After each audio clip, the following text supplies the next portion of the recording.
Hello दोस्तों, मेरा नाम है अजय यादव और आज की इस वीडियो में हम लोग देखने वाले हैं एमसीपी के बारे में, जो कि है मॉडल कॉन्टेक्स्ट प्रोटोकॉल। हमने अपने पिछले एपिसोड में इसकी थोड़ी सी डेफिनेशन देखी थी, लेकिन इस वीडियो में हम लोग एक प्रैक्टिकल यहाँ पर एग्जांपल देखेंगे ताकि हमें थोड़ा सा और ज़्यादा क्लियर हो सके, क्योंकि कुछ लोगों को अभी भी कन्फ्यूजन थी कि एमसीपी कहाँ पे यूज़ हो रहा है, कैसे यूज़ होगा। तो इस एपिसोड में हम लोग एक छोटा सा एक एमसीपी सर्वर यहाँ पर बना करके देखते हैं। तो आप यहाँ पर देखोगे मेरे पास आज जेएस के अंदर एक कोड लिखा हुआ है, जहाँ पर हम लोग एक सिंपल से, हमारे पास एक फाइल है इंडेक्स डॉट टी एस करके, और पैकेज डॉट जेसन आप यहाँ पर देख सकते हैं। इसके अंदर हमने एक पैकेज यहाँ पर इंस्टॉल किया हुआ है जो कि model context protocol H D के करके, जिसको हमें इंस्टॉल करना है। अगर आपको एक सर्वर बनाना हुआ तो आप लारावेल के अंदर भी बना सकते हो, बट फिलहाल के लिए हम लोग सिंपल एक जेएस फाइल के अंदर देख लेते हैं। और अगर आप इंडेक्स डॉट टी एस के अंदर आप चलते हैं तो यहाँ पर हमने इसको इंपोर्ट किया हुआ है एम सी पी सर्वर को, जिसका काम होता है कि सर्वर बनाना।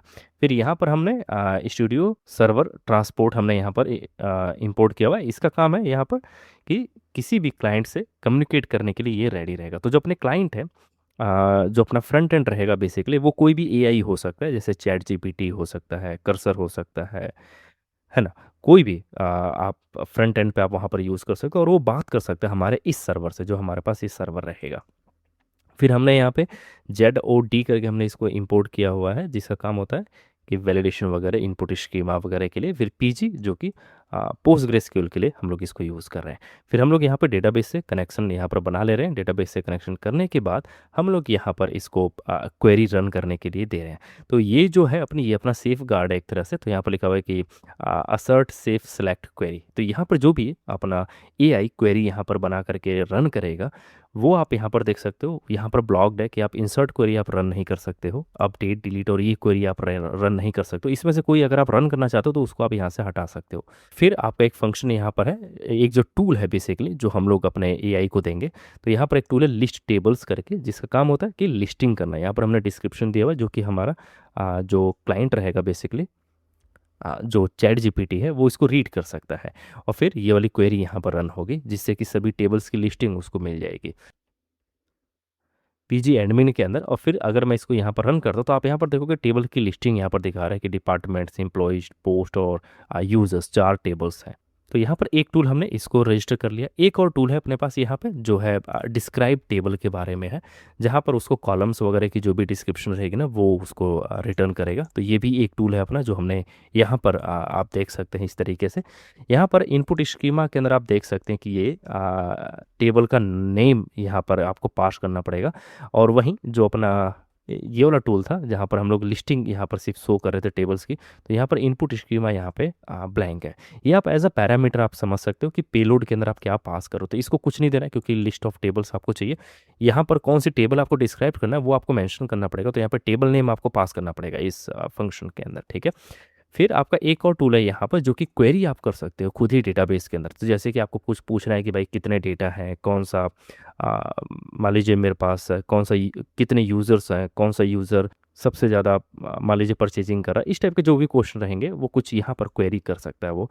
और इसके अंदर एसक्यूएल क्वेरी आपको खुद ही पास करनी पड़ेगी, तो इसीलिए यहाँ पर डिस्क्रिप्शन दिया हुआ है। अब ये जो टूल्स हैं जो हमने यहाँ पर बनाए हुए हैं, 3 टूल्स, ये हमने फिर यहाँ से अब इसको रन कर रहे हैं। इसको रन करने के आपको सिंपल यहाँ पे लिखना है npm run build। आप इसको एक जो बिल्ड आप यहाँ पे बना लोगे, तो यहाँ देखिए आपकी बिल्ड यहाँ पर रेडी है। अब अगर आप बिल्ड के अंदर आप यहाँ पर चलते हैं तो आप यहाँ पर देख सकते हैं इंडेक्स डॉट जेएस करके जो हमारी फाइल थी, वो यहाँ पर आपकी बिल्ड यहाँ पर तैयार है।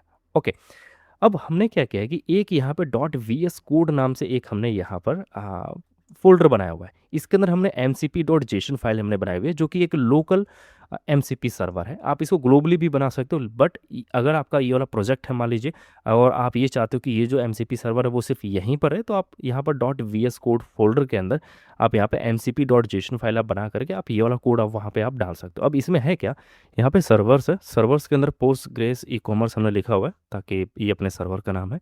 फिर यहाँ पे आप देखोगे टाइप है स्टूडियो, और यहाँ पे कमांड नोड है, क्योंकि हम लोग नोड की फाइल यहाँ पे रन कर रहे वाले जो हमारे बिल्ड के अंदर है। तो आप यहाँ पे देखोगे हम लोग यहाँ पे विंडोज़ का पाथ दे रखे हैं, क्योंकि हम लोग विंडोज़ मशीन यूज़ कर रहे हैं। ये अपने बिल्ड के अंदर है, देखिए बिल्ड फोल्डर है, इसके अंदर इंडेक्स डॉट जेएस है, इसी को हमें रन करना है। इसकी वजह से हमने यहाँ पे नोड और यहाँ पे फाइल का पाथ हमने दिया हुआ है, और यहाँ पे डेटाबेस इन्वायरमेंट वेरिएबल जो डेटाबेस यूआरएल है उसका पाथ हमने इसलिए दिया हुआ क्योंकि हम लोग अपने इंडेक्स डॉट जेएस के अंदर हम लोग इसको यूज़ कर रहे हैं। अब हमें इसको रन कैसे करना है, तो आपको यहाँ पर जो आपको चैट यहाँ पर वीएस कोड के अंदर मिलता है, आप इसको यहाँ से ओपन कर सकते हो और यहाँ पर आप देखोगे, यहाँ पर आप ये जो अपना कॉन्फ़िगर टूल करके है, इस पर आप यहाँ पे क्लिक कर सकते हो।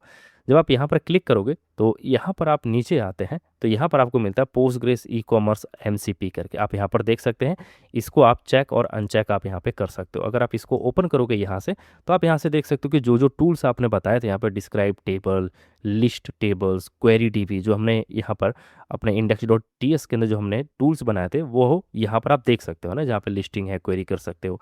और अगर आपको यहाँ पर यूज़ करना है तो आप यहाँ पे चेक आप यहाँ पे कर सकते हो। चेक करने के बाद अब आप इससे बात कर सकते हो यहाँ पर, ठीक है। आप यहाँ पे डायरेक्टली आप यहाँ पे हैश लिख करके भी आप यहाँ पे चेक कर सकते हो। आप यहाँ पर देख सकते हैं पोस्टग्रेस ई-कॉमर्स करके यहाँ पर दिखा रहा है। अगर आप यहाँ से, अगर आप इसको यूज़ करना है तो यहाँ से करिए, और अगर आप नहीं भी सिलेक्ट करते तो भी अब ये समझ जाएगा। अगर आप इसके बारे में और डिटेल में जानना चाहते हैं एमसीपी के बारे में, तो आप यहाँ पर एमसीपी की वेबसाइट पर आप यहाँ पे जा सकते हैं। Model context protocol dot I O करके है, और इसके बारे में आप यहाँ पे डिटेल में आप पढ़ सकते हैं, सर्वर, क्लाइंट और एवरीथिंग। अगर आपको वीएस कोड के बारे में जानना है कि इसको कैसे ऐड करना है वीएस कोड के अंदर, ये वाला पेज है जो आपको गाइड कर सकता है। यहाँ पर है कि भाई कंट्रोल शिफ्ट एक्स आप दबा करके वहाँ से आप एम आप वहाँ से डाउनलोड भी कर सकते हो कोई और, अगर आपको एमसीपी सर्वर अगर आपको यूज़ करना है तो जैसे कि मैं यहाँ पर आता हूँ और मैंने यहाँ पे कंट्रोल शिफ्ट एक्स मैंने यहाँ पर प्रेस किया, तो अब आप यहाँ पर देख सकते हैं कि मैं यहाँ से सर्च कर सकता हूँ जो भी आपके एक्सटेंशंस रहेंगे। तो अगर मुझे एमसीपी चाहिए तो मैं यहाँ पर लिखूँगा एमसीपी करके, और फिर अगर मैं यहाँ पे स्पेस देता हूँ, तो यहाँ देखिए आपको जो भी एमसीपी यहाँ से चाहिए, जैसे कि मार्केट डाउन करके है, ये सभी एमसीपीज़ हैं जो आप यहाँ से, प्ले वेट है जो आप यहाँ से इंस्टॉल करके आप इनको यूज़ कर सकते हो, ठीक है। बट हम लोग अभी यहाँ पर लोकल बना रहे हैं, तो इसीलिए हम लोग यहाँ पर लोकली वाला जो एमसीपी है उसको हम लोग यहाँ पे यूज़ करेंगे। उसके बारे में भी अगर आप यहाँ पर नीचे आएँगे तो यहाँ पर लिखा हुआ है कि ऐड एन एमसीपी सर्वर, कैसे आपको खुद से ऐड करना है। तो यहाँ पर आप खुद का एक एमसीपी बना करके उसको आप यहाँ पे ऐड कर सकते हो, जो आप यहाँ पे देख सकते हो .vscode.mcp.json करके है। जैसे कि मैंने अपने इससे एक पूछा एक सवाल कि भाई use Postgres ecommerce and list all tables, सभी टेबल्स के बारे में मुझे बताओ, और जैसे ही मैंने इसको यहाँ पर सेंड किया, अब यहाँ पर ये टूल्स सिलेक्ट कर रहा है, आप यहाँ पर देख सकते हैं। और इसने यहाँ पर अवेलेबल टूल्स के बारे में देखा कि मेरे पास कौन कौन से टूल्स हैं, एमसीपी पोस्टग्रेस ई-कॉमर्स करके है इसके पास। अब देखिए, अब ये मुझसे पूछ रहा है कि क्या मैं इसको यूज़ कर सकता हूँ लिस्ट टेबल्स करके, क्योंकि यही है। अब आप इसको अलाउ कर सकते हो, और अगर आप अदर ऑप्शंस भी देखोगे तो यहाँ पर आप ऑलवेज अलाउ पे भी क्लिक कर सकते हो, बट फिलहाल के लिए हम लोग अलाउ दिस सेक्शन के लिए यहाँ पर कर देते हैं। अब लिस्ट टेबल्स करके जो हमने यहाँ पर टूल बनाया था, इसके अंदर इंडेक्स डॉट टी एस के अंदर आपको मैं दिखाता हूँ। तो ये रहा आपका लिस्ट टेबल्स करके, वही वाला टूल इसने यहाँ पर यूज़ किया, और इसने बोला कि आपके पास 4 टेबल्स हैं, आप यहाँ पर देख सकते हैं, है ना। पोस्टग्रेस ई-कॉमर्स टेबल्स ने ये वाला रिस्पॉन्स दिया था, उसको एआई ने फिर हमें यहाँ पर दे दिया। अब अगला सवाल हमने ये पूछा हुआ कि भाई शो में यहाँ पर फर्स्ट 5 यूज़र्स, है ना। हमने बोला कि 5 यूज़र्स मुझे दिखाओ जो कि मेरे टेबल्स के अंदर है, और मैंने इसको ये नहीं बताया कि आप यूज़र्स टेबल से दिखाओ या फिर कहाँ से। मैंने इसको बोला कि भाई मुझे 5 यूज़र्स दिखाओ। अब ये खुद ही ये ढूंढ लेगा कि मुझे कौन सा यहाँ पे सर्वर यूज़ करना है, कौन सा टूल यूज़ करना है, और ये अंदर जा करके फिर ये यहाँ से फैच कर लेगा। देखिए, ये वाली क्वेरी अभी ये यहाँ पर रन करेगा, select star from users, limit 5 है। और जैसे मैं इसको यहाँ पर अलाउ करता तो इसने क्वेरी डीबी टूल इसने इस बार यूज़ किया हुआ है। तो अगर आप नीचे जाते हैं रजिस्टर टूल के अंदर, तो यहाँ पर आप देखोगे क्वेरी डीबी करके हमने एक टूल बनाया हुआ है, इसको इसने यहाँ से रन किया, और यहाँ पर जो 5 जो यूज़र्स है ना, उसने यहाँ पर फैच कर लिया, जिसमें रोहित, नेहा, अजय और जोया करके है।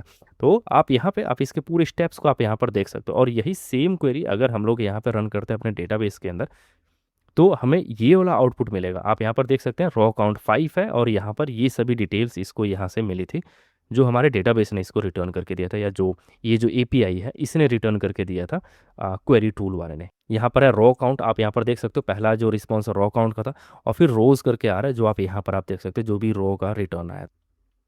देखते हैं कि एम्प्लॉइज़ वहाँ पर हैं या नहीं है, और हैं तो क्या ये 5 एम्प्लॉइज़ का डेटा ये रिटर्न कर रहा है कि नहीं कर रहा है। इसने फिर से क्वेरी डीबी के अंदर किया हुआ है, तो देखिए इसने 5 एम्प्लॉई जो हैं उनको भी इसने यहाँ पे रिटर्न किया हुआ है। अब हम यहाँ पर इसको बोलते हैं कि भाई डिलीट ऑल एम्प्लॉइज़ करके, सभी एम्प्लॉइज़ को आप जो है डिलीट कर दो। देखते हैं कि ये डिलीट करता है या नहीं करता। तो देखिए, इसने बोला कि unable to delete employees, the current Postgres जो अपना एमसीपी है वो सिर्फ अलाउ करता है सेलेक्ट करने के लिए, और यहाँ पर डिलीट क्वेरी को वो रिजेक्ट कर रहा है ना, मैं उसको नहीं परफॉर्म कर सकता हूँ। ऐसा इसलिए हुआ क्योंकि इसको हमने यहाँ पर मना कर दिया था, ये वाला अगर आप देखोगे ये असर्ट सेफ क्वेरी के लिए। तो यहाँ पर ब्लॉक्ड वर्ड्स हैं कि आप ये वाला वर्ड्स आप यहाँ पर यूज़ ही नहीं कर सकते हो। तो अब आपने यहाँ पर देख लिया कि हमारे पास एक एआई मॉडल होता है और ये पूछता है कि क्या हम लोग इसको एक्सेस कर सकते हैं, जैसे एप्लीकेशन हो गई, आपकी एपीआईज हो गई, डेटाबेस हो गया, सर्वर लॉग्स हो गए, फाइल्स हो गए। तो जैसे हम लोग अपने डेटाबेस से डेटा अपने एआई को दे रहे थे, उसी तरीके से आप एमसीपी के माध्यम से आप और भी चीज़ें आप यहाँ पे उसको दे सकते हो अपने हिसाब से। देखिए, अभी जो हम लोग अपने वीएस कोड को यूज़ कर रहे थे यहाँ पर, वीएस कोड, है ना? इसकी जगह पे आप यहाँ पे चैट जीपीटी आप यहाँ पे यूज़ करोगे, चैट जीपीटी, या यहाँ पे आप जो है क्लॉड आप जो है यूज़ कर सकते हो, या फिर ग्रॉक आप जो है यूज़ कर सकते हो, या जिमिनाई हो गया वो आप यहाँ पे गूगल का यूज़ कर सकते हो। पहले क्या इशू था कि सभी के लिए एक कस्टम कोड यहाँ पे लिखना पड़ता था, ग्रॉक के लिए, जिमिनाई के लिए, सभी के लिए अलग अलग अपने एप्लीकेशन के डेटा को यहाँ पर अपने एआई को देने के लिए। लेकिन अब हमारे पास यहाँ पे एमसीपी आ गया है, तो जो भी आपके यहाँ पर एआईज होंगे वो सीधा बात करेंगे एमसीपी सर्वर से, जो आप बीच में एक जो सर्वर बनाओगे, और जो आपका एमसीपी सर्वर होगा वो आपके डेटाबेस से बात करेगा, आपकी फाइल्स से बात करेगा, एपीआईज वगैरह रहेगी, रिपोर्ट्स वगैरह रहेगा। तो यहाँ से आपका एआई पूछेगा, जो भी उसको सवाल पूछना रहेगा वो आपके एमसीपी से हो के जाएगा। तो ये एज अ रेस्ट एपीआई जो होती है उस तरीके से काम कर रहा है कि यहाँ पर आपके सभी टूल्स और डेटाज आपके हैं, एमसीपी आपने बना लिया, और यहाँ पे एआई एजेंट्स हो गए जो भी है, चैट जीपीटी है, क्लॉड है, कर्सर है, वो यहाँ पर है, और वो एमसीपी से बात करके आपका डेटा यहाँ से उठा करके फिर आपके क्लाइंट को यहाँ पर दिखा देंगे। तो यहाँ पर हमने देख लिया कि अब हमारे जो भी आगे की जो एप्लीकेशंस बनेंगी, जो भी हम लोग सॉफ्टवेयर्स बनाएंगे, वो हम लोग ह्यूमंस के लिए तो बनाएंगे ही, रेस्ट एपीआईज भी बनाएंगे जो हम लोग इंटरनली यूज़ कर पाएँ, लेकिन अब हमें साथ में एमसीपी सर्वर्स भी बनाना पड़ेगा, जिससे कि जो हमारे एआई एजेंट्स हैं ना वो बात कर सके।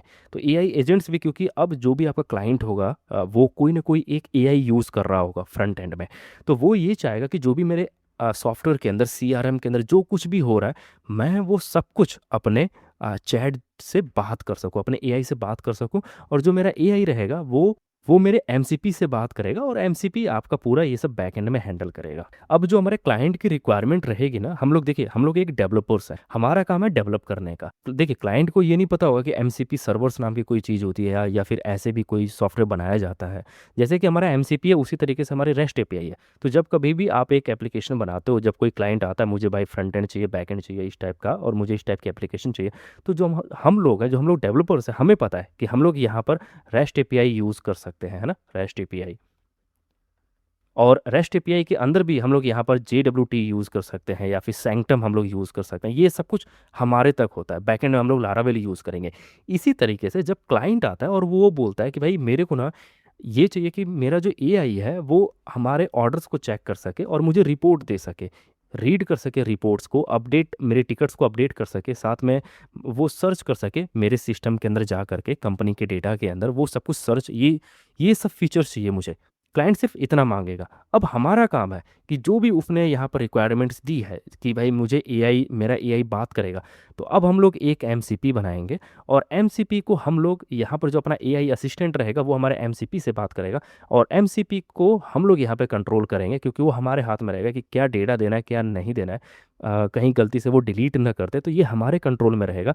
और जो हमारी एग्जिस्टिंग एप्लीकेशन यहाँ पर रहेगी, जो अपने डेटाबेस से कनेक्टेड है, या फिर पोस्टग्रेसक्यूएल से या मायस्क्यूएल से, उसको हम लोग पूरा यहाँ पे कंट्रोल कर पाएंगे। तो यहाँ पर एक्चुअल में यूज़ होगा आपका एमसीपी। आई होप कि आपको ये वीडियो अच्छी लगी होगी। यदि इससे रिलेटेड कोई क्वेश्चन आपके मन में, तो आप कमेंट सेक्शन में लिख सकते हैं, मैं उसको जो जवाब दूंगा। मिलते हैं अगली वीडियो में, तब तक के लिए बाय बाय।